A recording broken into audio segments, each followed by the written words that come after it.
yang tiba-tiba pidato berpihak pada satu calon, dan itu kayak endorse gimana ya, terus kiri kanannya ada calonnya, memohon kepada masyarakat Jawa untuk memilih. Dan menurut saya yang menjadi catatan untuk dicatat ini ya, penting ya, ketika disampaikan bahwa ini untuk kepentingan kesatuan langkah pemerintahan pusat dan daerah, jadi berasal dari partai yang sama. Ini kan agak membingungkan. Kenapa? Karena bagi kita sudah selesai.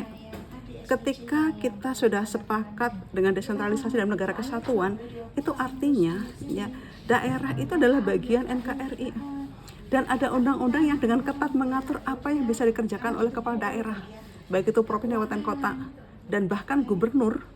Begitu dilantik, dia adalah wakil presiden daerah, wakil pemerintah pusat di daerah, yang artinya dia adalah pejabat pusat yang mewakili presiden ya untuk pada posisi ya sebagai monitoring, kemudian juga pengawasan, pembinaan kepada kabupaten kota, sehingga garis lurus ya dengan negara dalam konteks negara kesatuan itu ada.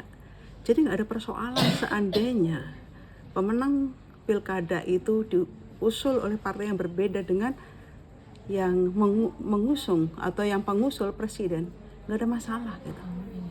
Itu pertama ya. Jadi itu mengaburkan konsep negara kesatuan kita dengan desentralis yang sudah kita sepakati, yang kita tahu bahwa undang-undangnya dengan ketat mengatur apa yang boleh dan tidak boleh dilakukan oleh seorang kepala daerah, termasuk terutama kepada gubernur dengan jabatan sebagai perangkat dekonsentrasi ya, dengan tadi sebagai kepanjangan tangan presiden daerah, ya pasti akan satu garis gitu. Apa yang mau dilawan gitu, kan nggak bisa. Kemudian kepala daerah seenaknya, kita bukan negara federal, kita negara kesatuan ya. Jadi pesan itu saya kira tidak tepat untuk disampaikan dalam konteks endorse itu. Sebetulnya sudah cukup ketika yang sang kandidat itu di dalam baliho-balihonya dipasang fotonya, itu sudah cukup, orang sudah tahu informasi itu tanpa harus secara fisik ya presiden ya mengendorse yang pada saat yang sama dalam sistem presidensial adalah kepala negara.